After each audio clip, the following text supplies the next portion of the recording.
You are listening to the We Are West Ham podcast with me, Will Pugh, and James Jones. And this episode and every single We Are West Ham podcast episode for the rest of the season is sponsored by Miriam Errington Conveyancing in Adelaide, South Australia. Miriam and her company were kind enough to help support the We Are West Ham podcast, or more accurately, the Will Pugh a trip to Perth in Australia for West Ham's pre-season tour down under. And we are delighted to announce that we have partnered up with Miriam and her company again to bring you more excellent We Are West Ham content for the rest of the season. You'll have your opposition views. You'll have a few more of the claret and blue even views that we've been doing so far this year. We're delighted to link up with Miriam again. So just a reminder, as before, if you need any conveyancing services,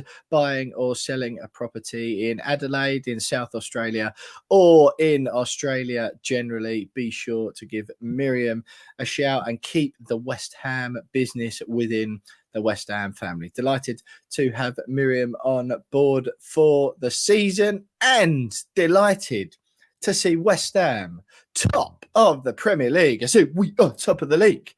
Well, at least we are when we're recording this. Me and James Jones on Saturday morning, bright and early. I'm not sure about bright, actually. I don't feel very bright at all, but it certainly is early. James, just hours after West Ham's 2-0 victory. No, that's wrong as well. 2-1 victory away at Luton Town has finished on Friday night. I almost forgot about Mads Anderson's 92nd minute consolation for the Hatters, but Jared Bowen continues his hot streak, and Kurt Zouma nodded his first goal of the season, put West Ham 2-0 up on 85 minutes, and it was reasonably comfortable. We did our best to make it a nervy finish, didn't we? James Ward-Prowse nearly or somehow getting away with handling the ball quite clearly, it appeared to me, in the box at the end when it was 2-1. But we got the 3 points, Jonesy. As we speak, we're top of the Premier League. I appreciate there are some other fixtures going on very shortly today, but it is a very, very, very good time to be a West Ham fan. Indeed, we'll be top until at least about 5:30 p.m. after the Manchester City versus Fulham game has finished. Burnley play Tottenham as well. They can overtake us, and Liverpool and Arsenal can both overtake us as well. They're playing. Arsenal have got Manchester United. Liverpool have got Aston Villa there on the Sunday. By the time this comes out, people may have heard it. This is probably one of the longest intros I've ever done without you speaking. So 2-1 to the Cockney boys away at Luton, unbeaten this season, Jonesy, in 4 games. Some people were suggesting before the season had even started, or certainly after the Bournemouth game, that it was all going to be very bleak for the first 7 to 8 games of the season. I can't remember whether or not we were one of them. I think we were, but this is happy days, is it not? We certainly were one of those pocket of fans that felt like we were in for a bit of a long season after that Bournemouth game, but by pocket, every fan. Yeah, pretty much every fan. Yeah, but it's been unbelievable, really, isn't it? Remarkable. You know, if you look at it and go, well, 3 of our first 4 games of the season have been away from home. We only won 3 away games all season last year in the league, and we're unbeaten. We've beaten Chelsea, we've beaten Brighton, which is the most baffling thing. Like, we're going to win the league. I'm kind of waiting just to be woken up, and we've just lost 5-0 to Brighton instead. And we've gone to Luton, which was always going to be a tough night. Newly promoted Luton, on paper, people would have seen it as a bit of a formality. It never was going to be a formality. We said that last week. We've gone there and won and taken 3 points, and now we're top of the league after 4 games. Now, this would have been this is going to go out on Monday morning, so people listening now, it's Monday, or at least Monday morning, maybe after that. So likely it is that by the time people are listening to this, we're not still top of the league, but we're not going to be bottom though. So we're not going to be bottom. And I was looking at league this morning. I was admiring the Premier League table this morning. First thing I looked at when I woke up, and one of my first thoughts was, oh, this is great, top of the league after 4 games. The second thought was, oh, we're 10 points clear of the bottom 3. which is fantastic. So we're well away from a relegation battle. Bit tragic. As things stand. Bit tragic, yeah, but it's kind of ingrained in me after years of pain and torture. And it didn't help that I was talking to a Leeds fan last week at work, and obviously Leeds are down in the Championship, looking to come back up again this season, and he said, "Oh, West Ham had a good start," and I was like, "Yeah." He was like, "We had a good start last year, and look what happened." And I was like, "Don't say that." And they did. You look at it, Leeds were like top 6 after like 6 games or something, and it was like, why have you said that to me? So it was a cruel reminder that, yeah, okay, it's been a good start, but there's still 34 games left to play, and anything can happen, especially at West Ham. But let's enjoy it. Yeah. Let's enjoy it. Happy days. Absolutely, mate. Look, it's funny, isn't it? We've got 25% of the points needed to stay up already. Unbelievable. With 28 games remaining, we've already got 1/4 of the necessary points to stay in the Premier League, which is quite something. But honestly, mate, genuinely, I think it is a remarkable achievement. It's a remarkable start to the season, particularly with games against Brighton away, who not just because of that ridiculous curse, which obviously was a thing, but because they're a good side at the moment. They're still sitting 6th, even though they lost to us at home. They've won their other 2 games. And yeah, Chelsea at home, again, Chelsea have had a strange start.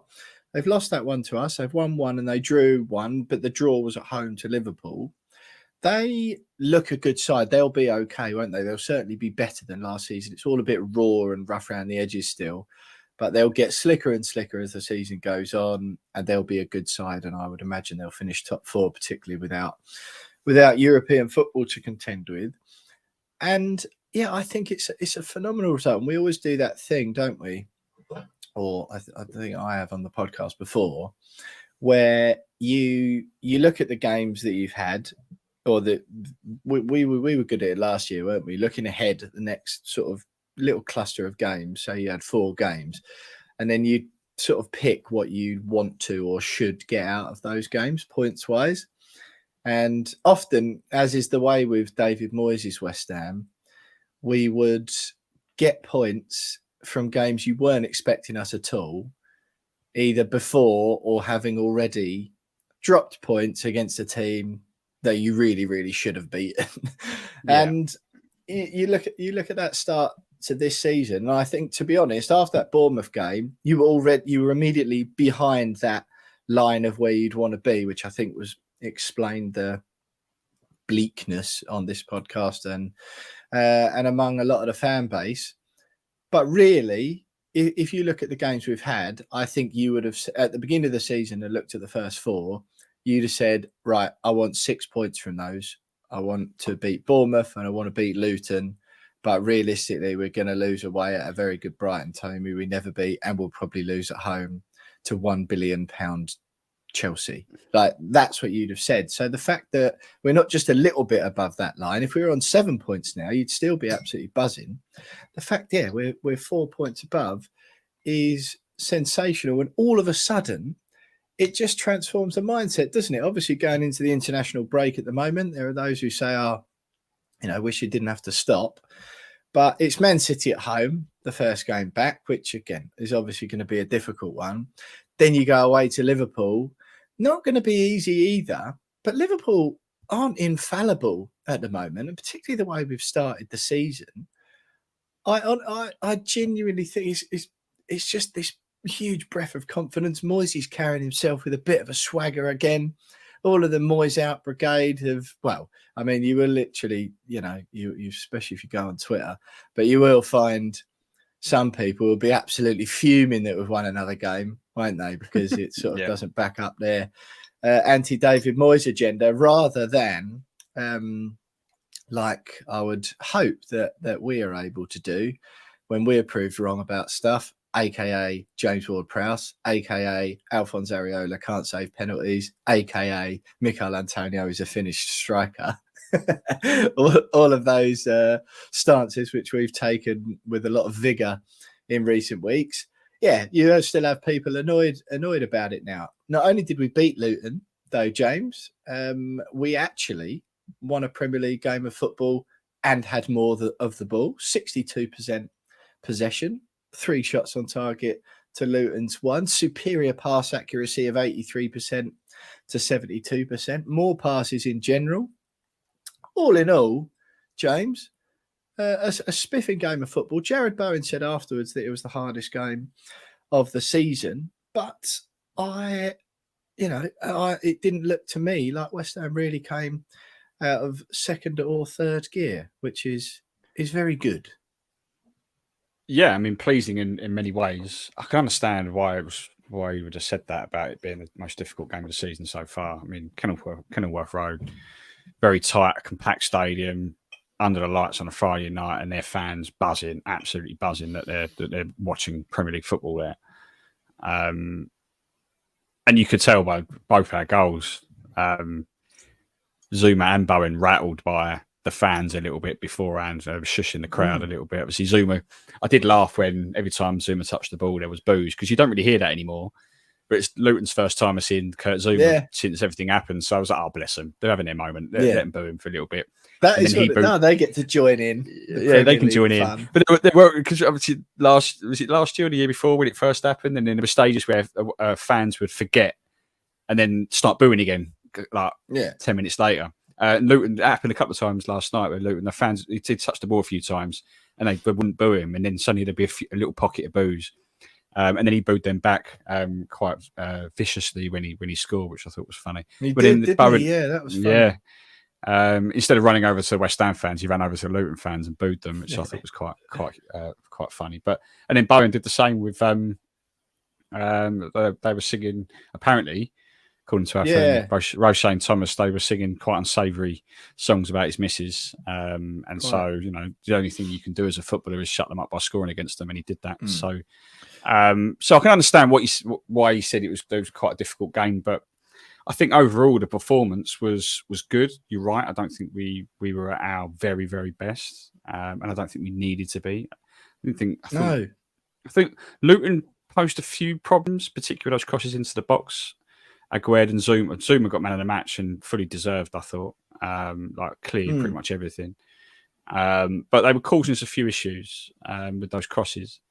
And that Adebayo up front was very good at holding the ball up and bringing the midfield into play. So, they probably may have felt like they could have scored 1 or 2 more, and, you wouldn't have really put in the chances they had. You'd have been like, okay, they probably did deserve 1 or 2 more. But I thought we defended very well. I thought Lucas Paqueta, once again, was just outstanding. The assist for Bowen's goal, great. Benrahma was Benrahma. We spoke about that last night on WhatsApp, didn't we? The most Benrahma, particularly the first half, the most Benrahma 45 minutes ever. Didn't really do much in the second.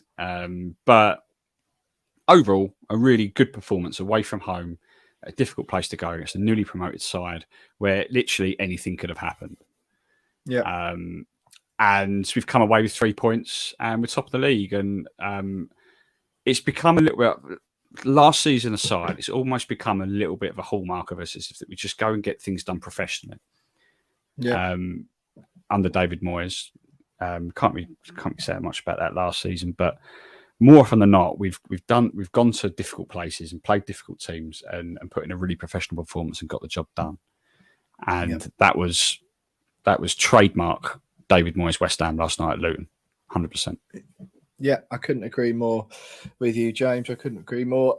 Listen, we will have a little chat about the transfer window later on in the final thoughts. West Ham, the Europa League draw was made in the week as well. We've got Olympiakos, Greek giants Olympiakos, Serbian side Baka Topola, and of course, Freiburg from Germany in that draw. Very exciting stuff indeed. Jonesy will chat about all of that and more in the podcast to come. Unfortunately, the reason that we're doing the podcast on Saturday morning this week is that I am going to Portugal on Sunday for a holiday, so there's no time this week. Unfortunately, we've got a very small window of time, no time to nail down a claret and blue view. I'm going to this remote little island somewhere, which I'm don't think has actually got Wi-Fi, so I'm going to be off the grid. We're just squeezing this one in so you get your content for the week. But yeah, so it'll be back to normal sort of format the following Monday. We've got the international break, of course, but we'll have a claret and blue view then. Jonesy, I came up with that name this week for the new section. We've had some very good feedback already. Lots and lots of positive comments about the chat with Mark Webster, broadcaster, journalist, and West Ham fan extraordinaire last week. I absolutely love Mark. He's generally is one of my, I really look up to him. I think the way he's just an interesting, eloquent, funny, friendly, knowledgeable man. I love chatting to him. I especially love chatting to him about all things Hammers, but hearing his views on football and his philosophies on pop culture and life in general. So I really enjoyed that last week. Lots of you did. We've got a few more West Ham guests lined up for the rest of the season. We had the Sun's West Ham correspondent Jordan Davis. We've got a couple of other big names lined up for the rest of the campaign. No time, unfortunately, this week to do it. I'm jetting off on holiday on Sunday, providing that the old air chaos or whatever's going on in Europe at the moment doesn't leave me grounded at Gatwick. So yeah, just a slightly shorter version of the pod this week from me and Jonesy. No Betway charity bets. They'll return with the podcast ahead of that Manchester City game after the Champions League. Needless to say, no winners this week, unfortunately. Don't forget, you can follow us on Twitter at @WeAre_West Ham. You can follow me and James on Twitter. I'm at William Pugh _ James is at by James Jones. You can get us on Instagram at We Are West Ham Pod. We are on Facebook as well if you want to check us out over there. Some video clips, stuff that James puts up. I think we're on TikTok, James tells me. He's more down with the kids than I am, even though I'm 3 to 4 years younger than him. And where else can you get us? You can email us at wearewesthampod@gmail.com. And don't forget, you can, if you want, buy us a pint at buymeacoffee.com/wearewestham. That money goes directly to me and Jonesy, and we only spend it over the bar when we're together on actual beers or stuff to make the podcast better for you guys, be that equipment, licensing fees, software fees, or guest fees. Believe it or not, it does actually cost a few quid to keep this podcast going week in, week out. So if you fancy chipping in to that, you can go to buymeacoffee.com/wearewestham. Jonesy, you told everyone last week to leave us a review on Apple Podcasts, I think you said, and Spotify if you can. I haven't seen any so far. That will be because I haven't checked, though, to be fair to me. So just a reminder did get one once again. Did you? Amazing. Yeah, we did get one. I'm just trying to bring it up. I say it's amazing. I also know how many people download the podcast every week. So if it's one as a percentage of people, I would say that's probably less than 0.001%. We got two. We got two. I've just seen another one come up. Unbelievable. Right, go on then. Go on, read them out. So the first one's quite short from Duraz. It just says, "Cheers, boys. Come new irons. 5 stars. Love it. Thanks, Duraz." And then Paul Cumby on last week says, "Will and James do a great job on the pod. Started listening when I met Will in Perth and had a chat on the pod out there. Thought I would give it a go. Glad I did. Some great content and guests that join them. Enjoy listening to the opposition view as well, as you get good insight on what opposition fans think about West Ham. Keep it going, lads." Love it, mate. Absolutely brilliant stuff. Yeah, thanks very much, gents. Remember, of course, from Perth, that's absolutely brilliant. So there we go, Josie. People do listen, and they have responded when you've asked. So that was 2. I appreciate that. Still is a 0.0001% or whatever of the people that download the podcast, but you asked and the listeners have provided, so fair play. We tell everyone, of course, they can get in touch. I just want to read out a few nice messages that I got this week. Steve O'Curo, I imagine that's Steve O'Curo, I guess that's just his username I'm reading out, but yeah, Steve O'Curo got in touch and just said, "Massive from Philly in the States, love the pod, up the Hammers." Thanks very much for that, Steve. Thanks for listening and getting in touch. Who else did we have? Steve Hunt got involved. Steve has been a long time listener to the podcast. He got in touch with me in the week. Brad Stevens has been on again. If Benrahma passed as many times as he did stepovers, he might be all right. That is why you're one of my favourite people and listeners to the podcast. Brad, happy days. Yeah, we did have a few people getting stuck in this week, James. A few nice messages and some great comments on the video to Mark on YouTube. One thing I did say, though, Jonesy, was I was reading them through. You sent a few through. And I thought, oh, well, this is very nice. This is very lovely, reading all this positive stuff from our listeners. The only slight problem is the first one you sent me was good chat. I unsubscribed to a different West Ham YouTube channel where it's nothing but miserable moaning 90% of the time. Then I found your channel and you're like a breath of fresh air compared to that lot. We can moan sometimes, of course, but all the time gets depressing. Cheers, come in your eyes. I thought, well, that is absolutely lovely. And that is pretty much what we try and do on the We Are West Ham podcast, inject a little bit of lightheartedness into supporting West Ham. And it's been quite easy the past couple of years. But then after that, I thought, oh, that's nice. People obviously like what we do. And then I realised, actually, I think they just liked what Mark brought to proceedings last week. Who did we had Mark here. Love this. Mark is always, Martin, this is from. Love this. Mark is always a great listen. I love his positivity and humour. You should get him on as often as you can. I echo everything you boys said about Moyes and the club in general over the last few years. There we go. Kevin Ferry, top bloke Mark Webster, very knowledgeable on all things and adores West Ham. Old soul boy who has a vinyl collection to die for. David Croft said he was born in Rochford Hospital too. Like Mark, it was a little bit of an Essex loving, James, last week. Great interview, loved it. John War said, first time I've watched, loved the show. Mark is very entertaining and uplifting views. Come on, you Irons, West Ham till I die. So, yeah, really decent week of engagement this week. So get in touch with us as well. But, if you're inclined to do that, do what James said, please. Leave us a review somewhere and go and subscribe to the YouTube channel.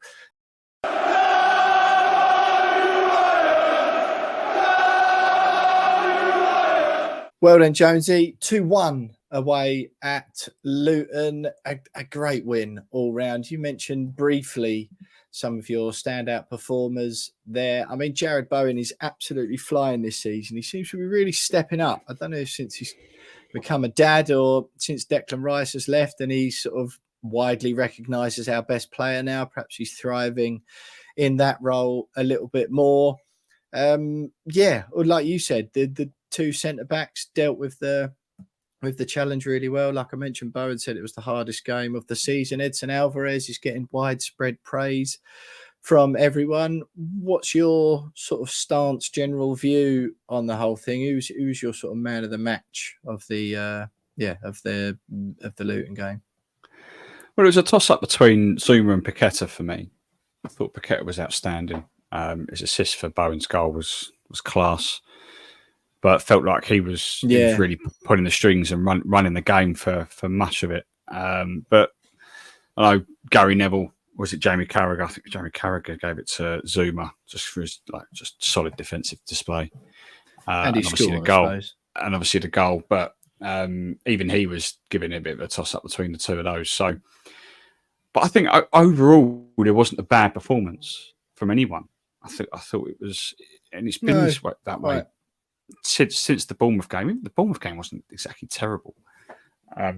It's just been a lot of just all-round good team performances. Everyone pulling their weight. The new signings have started in well. James Ward-Prowse, another really good performance from him. Alvarez class. So, all round, it's difficult to really pinpoint one player and go, I know, like obviously Bowen's on form and that, but one player and go, he's the reason we're doing well. Everyone's pulling their weight, even the subs. One thing that did surprise me though was that Mohamed Kudus didn't come on earlier, and when he did come on, it wasn't for Benrahma.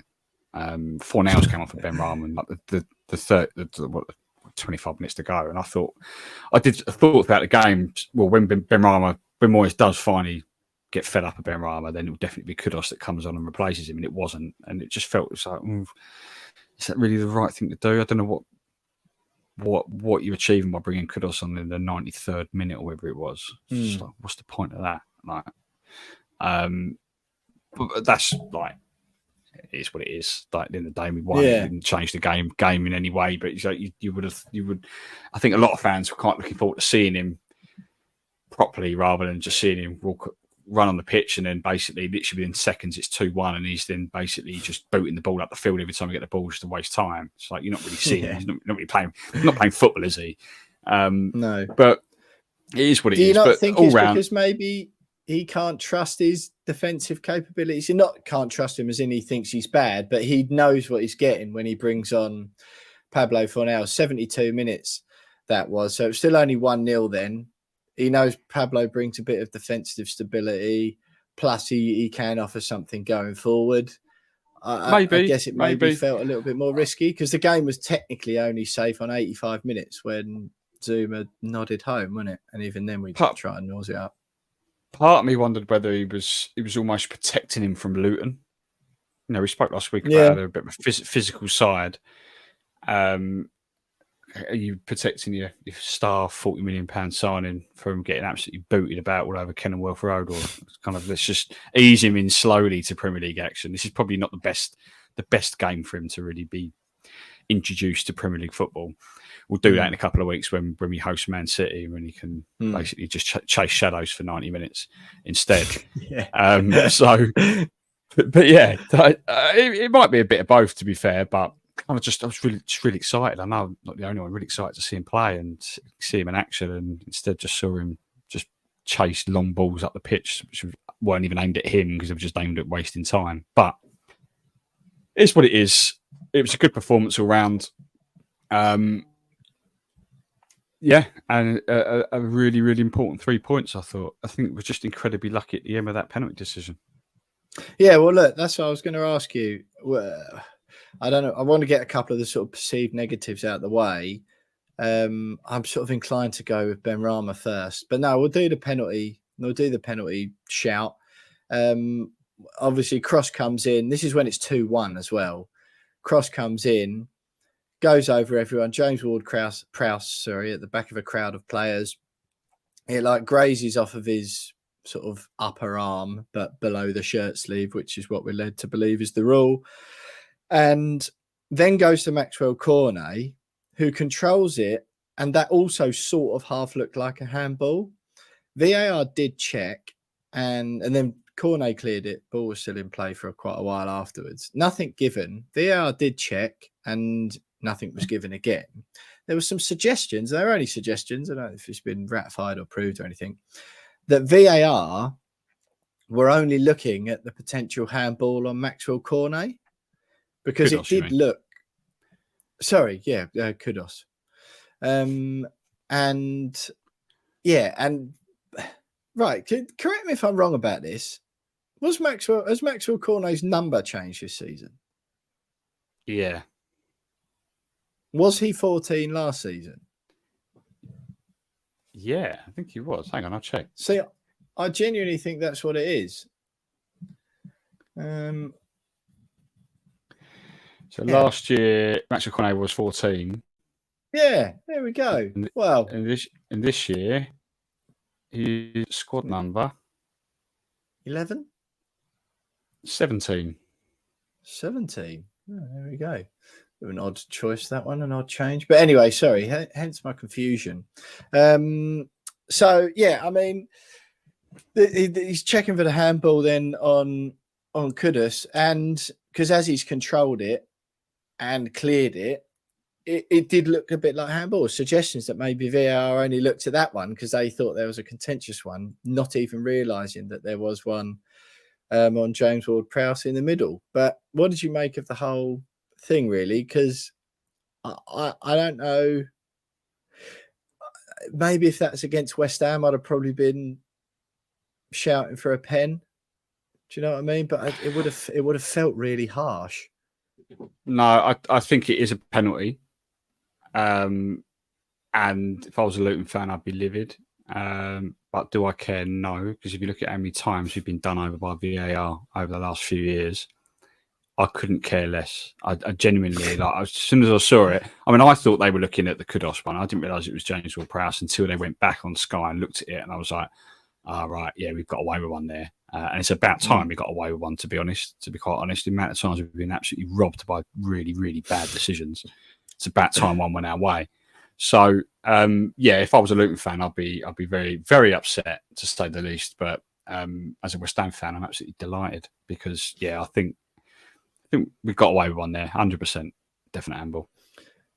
Yeah, I still would have. I was. Yeah, I mean, it would have been gutted if it's because of the change. It's because it's the change in the rules, though. It's the, if your arm's in an unnatural position and the ball hits your arm, then regardless of if it's deliberate or not, it's a penalty. And okay, he's jumped up, but his arms are out by his side, and the ball's landed on his arm. So, okay, the rules are rubbish, and they probably need to look at them again. But while they're in place, you look at it and go, well, that is technically a breach of the laws. So it should have been a penalty, I think. Yeah, no, you're quite right. Well, I don't know if you are quite right. I always sort of look at those and go, especially when they're like for West Ham, I was trying to give so I'm not having claret blue spectacles on. I try and go, right, what would I have done? Or how would I feel if it was the other way round? And I think if that had happened, I'd have probably been screaming for it, but ultimately going, this doesn't make football better by that being a handball. Do you know what I mean? Like, he hasn't. I agree with really that. Looking at it. I agree with it. I just sort of think, but I agree. Enough. I agree. Saeed Benrahma. I mean, I don't really get it. I was just bored of talking about it, to be fair. I must admit, a lot of the fervour around him has died down a bit this season, hasn't it?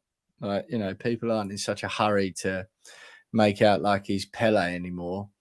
2 again in the first. I mean, real lack of impact on the entire game.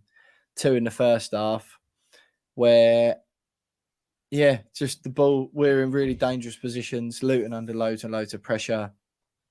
The ball falls to him on the edge of the box. One time, I think the first one when I text you was when it balloons up in the air, and he tried to volley it in and just dragged it about 10 yards wide of the left-hand post. And then the second one, same again, just outside the edge of the area. We're putting him under loads of pressure. And he gets the ball just outside the D, and with his left foot, I was going to say his weaker foot, but both of his feet are weak. He then just tried to, he was obviously trying to bend one in the top left corner, but he executed it when a Sunday League player tries to bend one in the top left corner and just ballooned it out again. Again, just so frustrating. The amount of times and momentum, he's such a momentum killer all the time. Decision making poor, execution poor. I don't know what to say anymore. It's like, I will never get it.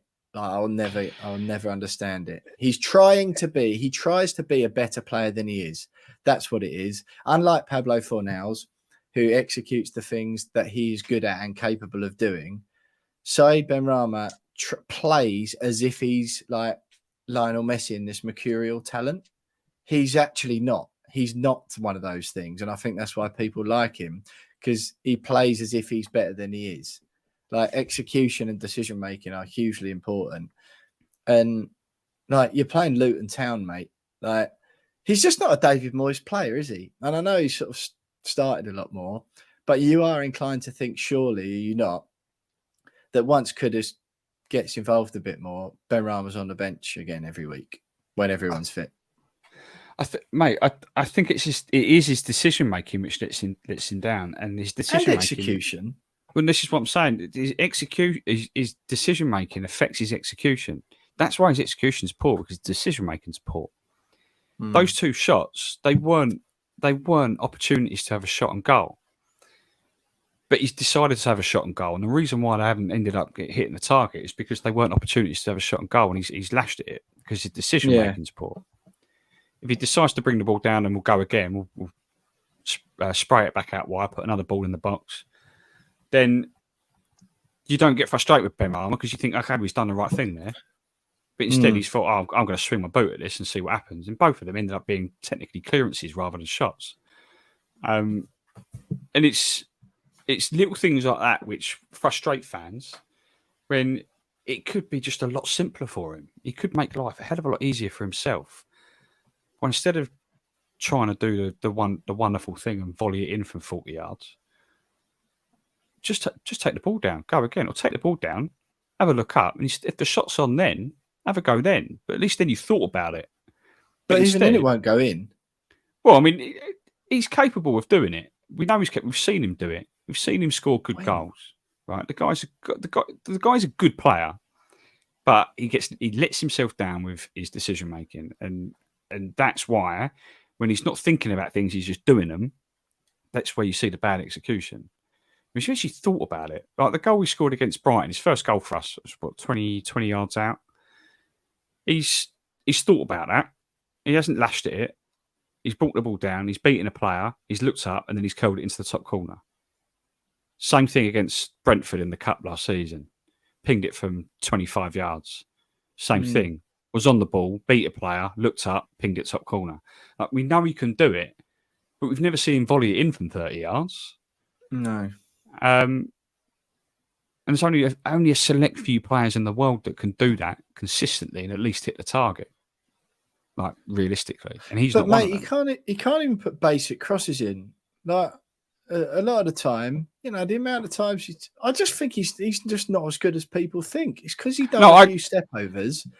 Because he does a few step overs, people think he's really skillful and really good, but he can't execute basic crosses. I told you, the old classic, the trademark one, where he gets the ball on the corner of the box, goes to bend one into the far post and smashes it out for a goal kick. Like it goes well over, hits it. He does that. He's rubbish at doing that. He's rubbish at doing that. Getting to the byline and putting a ball in the box in almost like one movement and one motion. But look at his assist for Bowen's goal against Brighton. One of the best assists you'll see this season in terms of the ball that he played for Bowen. So we know he can do it, but he's not very good at running with the ball and then crossing it in one motion. But he is good at running down the wing, stopping, waiting for play to catch up, and then putting a cross in. And that's the thing. I disagree. He has to think about it. He has to think about it before he does it. If he's not thinking about it, and if he's just doing it all in one motion, it ain't working for him. I just think, but I agree. He's not as good as people think he is. But the flip side, I don't think he's as bad as people claim him to be. I think he's a good player. I do think he'll drop on the bench once Kudus gets his opportunity and proves that he can be a better player in that position. But he's a good player to have on the bench, to bring off the bench. Good squad player to have. I think he does add quality to the team in areas. But I don't think he should be starting for us for much longer. No. Nine goal contributions in 35 Premier League games last season. 6 of those goals, 3 of them, just 3 were assists. He plays in the same position as Jared Bowen.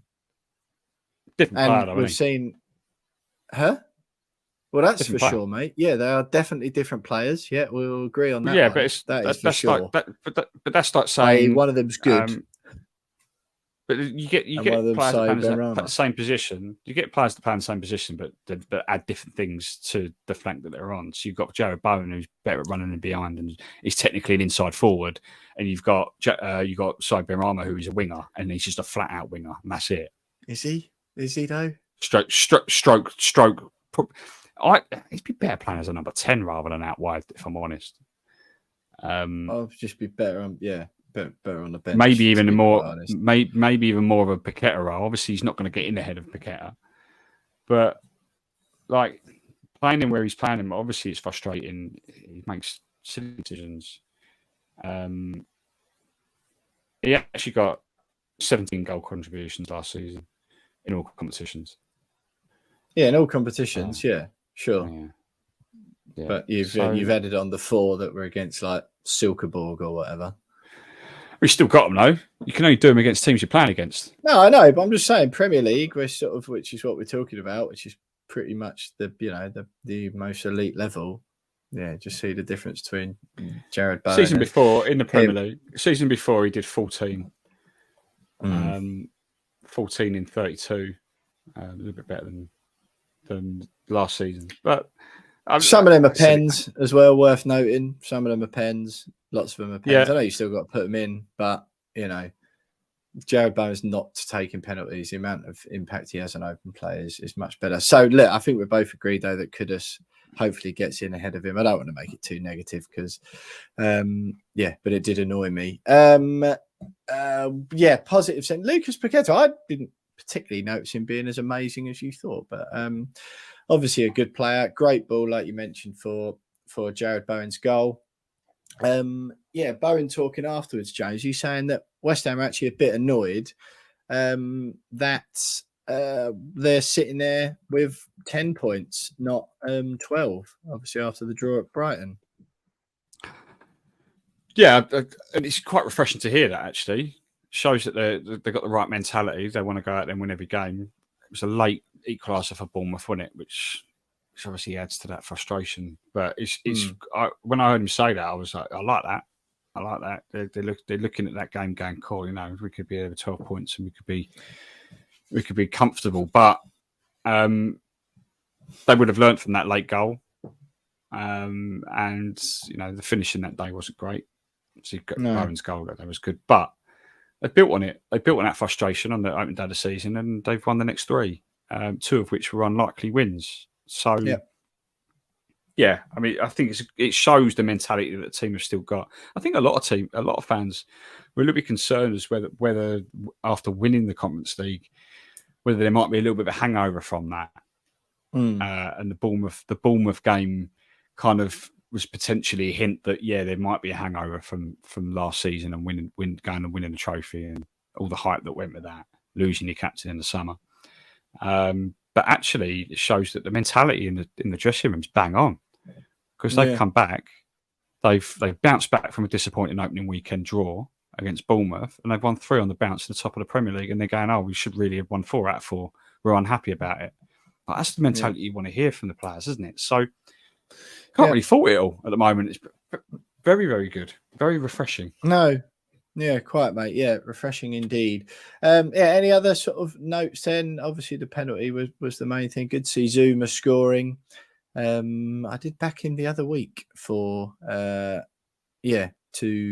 score in the Betway charity bet. So he's obviously gonna be good. I think we'll see a lot more of that. James Ward-Prowse's set pieces again, exemplary. He's not looking laggy on the ball as I thought he might. This is one of the most catastrophic bad football takes in history. I think me saying James Ward-Prowse is going to be a good pit, fantastic impact, and Moisey saying afterwards, making a special effort to say, I'm really pleased with what the players are doing and how they're progressing, but I've got to take my hat off to the new boys as well. They've come in, added something different, and look really comfortable. Jared Bowen said Ward-Prowse and Alvarez look like they've been there, feel like they've been there for years. Yeah, that's good. It's always good when new players come in and settle. The amount of times we've had new players come in, they've taken 4 or 5 months to get going. We had that last season, didn't we, with Paquetá? We had it with Scamacca as well. It's good that they've all hit the ground running. Hopefully Kudus does the same. There is one thing that I think we need to improve on, and we're gonna have games throughout the season where we're going to need to be better at this, and it's just been the same for the last 2 or 3 years, especially last season.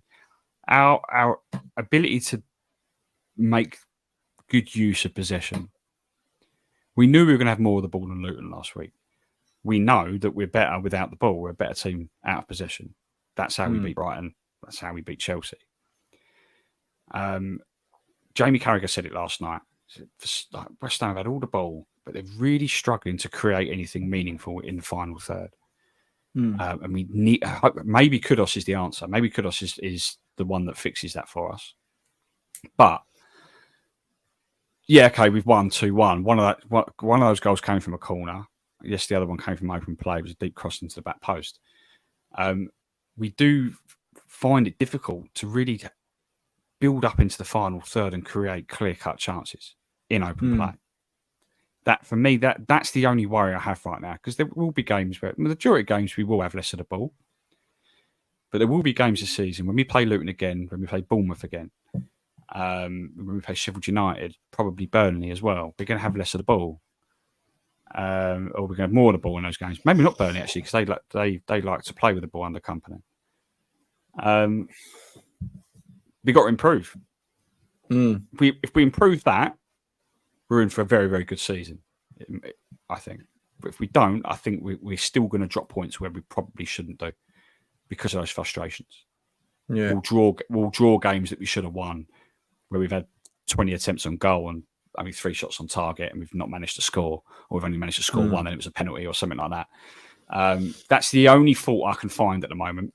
And if we fix that, we're in for a blinder, I reckon, because we're at the moment a very good football team. Yeah, but we'd be even better if we could just add that to our game. Yeah, no, I do agree, mate. I think Luton made it difficult, didn't they? I think against different sorts of teams, we will find a way. But I am inclined to agree. I think it was good that we, as a counter-attacking team, we don't mind other teams having the ball, and this had all the hallmarks of a game we would struggle in, isn't it? And I think that we've seen it already. Ward-Prowse is top quality. You're right. It's like every single set piece he takes, isn't it? There's no bad ones. Yeah, so good. So yeah, I think, I'm really hopeful. Moisey was sort of making noises afterwards. He was saying, I'm sort of almost looking at it that what else can we do? Where else can we push on to? So. I'm really excited, really positive, mate. Top of the league, albeit temporarily. We certainly still are while we're recording this, so that's good news indeed. Great performance all round. One thing I will mention, Jonesy, actually, Luton fans singing about Jared Bowen's partner, Danny Dyer. I'm not going to say the word on here, I don't think it's necessary. A few people would have seen it on Twitter, but yeah, very, very unsavoury things about Jared Bowen's Mrs. Jared Bowen immediately shushed the crowd after he scored, which was wonderful. David Moyes said afterwards, he was like, managers and players get a lot of vile stuff. Fans just get away with it. But the best way to sort of shut them up, or the best way to respond is by scoring exactly what Jared did. He's doing really well so far. A bit. I sort of know what you mean. Like the same with the Zouma stuff. It's like Luton fans are like, oh, we get to be part of it. But actually, none of it, what you're doing, is original. And saying stuff like that about his missus, I don't know. It's just like, I don't know. Maybe I'm getting a bit old, and a bit nicer. All the grief we used to give John Terry and stuff, like, I heard some pretty vitriolic chants at Upton Park. So yeah, I can't. Yeah, perhaps I am just getting a bit old, or trying to be a bit nicer these days, mate. I don't know, but I found it weird that they've singled out Jared Bowen and started. It's just weird. Like, he's one of the most inoffensive footballers in the Premier League. Like, literally just gets his head down, plays football, nice family man.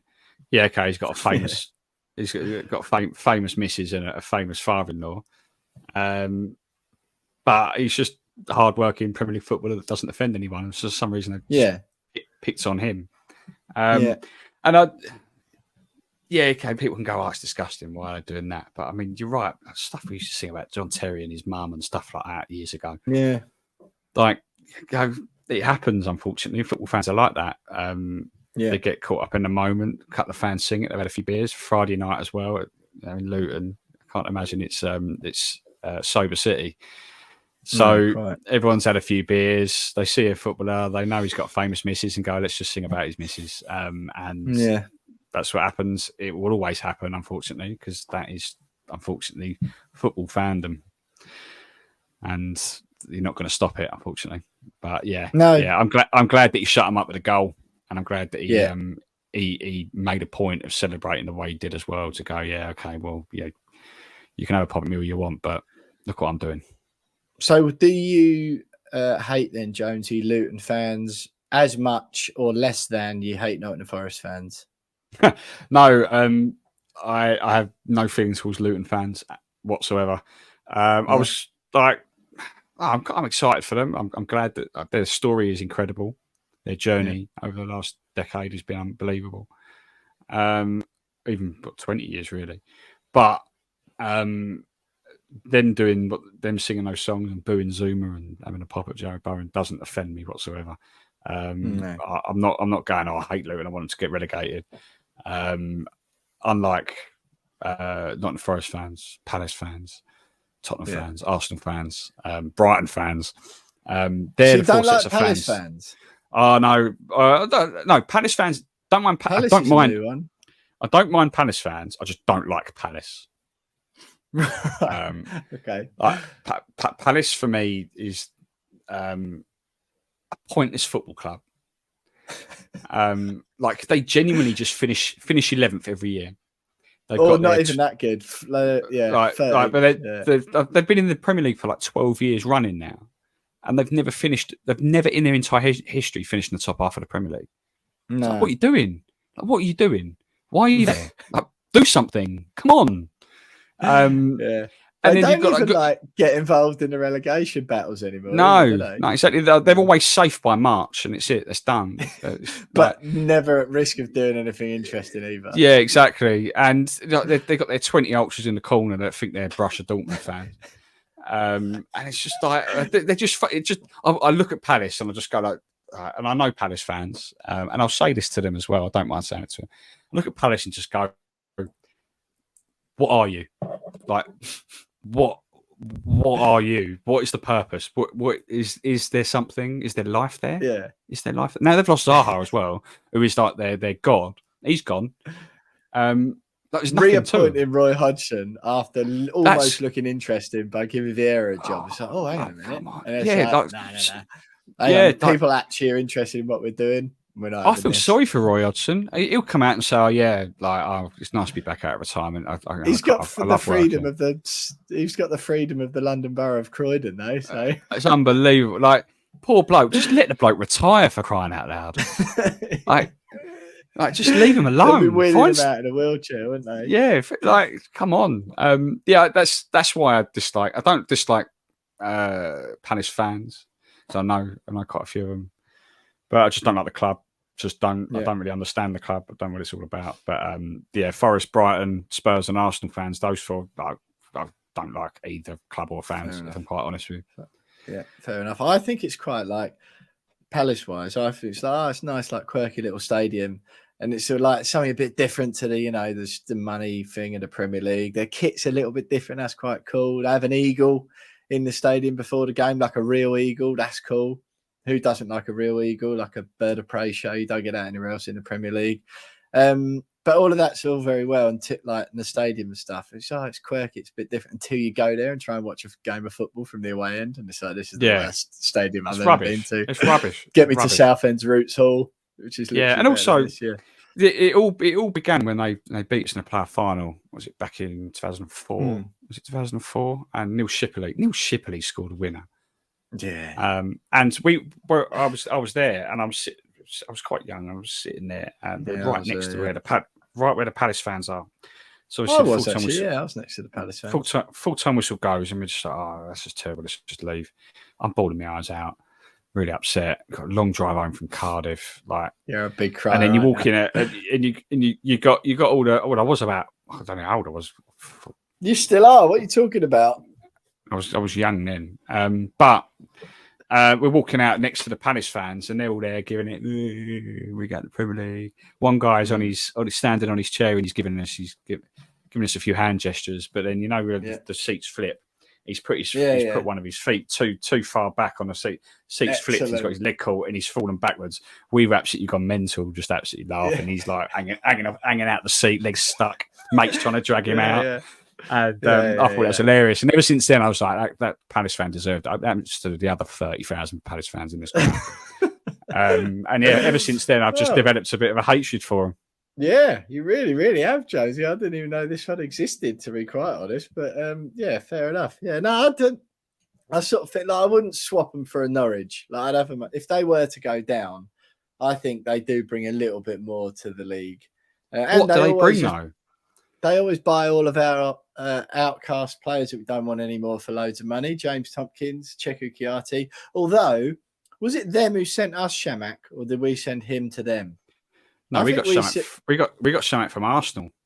And then we sent him to. He was terrible for us. Sent him to them, and he actually banged a few in. I think Shamak was on loan. I don't think we actually bought him. No, yeah, exactly. But he was terrible for us, and then went to be good for them, which was annoying. Anyway, Jonesy, this isn't the Marouane Shamak, or indeed the Crystal Palace podcast. So we have beaten Luton. We are temporarily top of the league. We may or may not be by the time you listen to this podcast. I don't suppose we will, but never mind. Unbeaten after 4 games. Champions League, perhaps even the Premier League title. Here we come.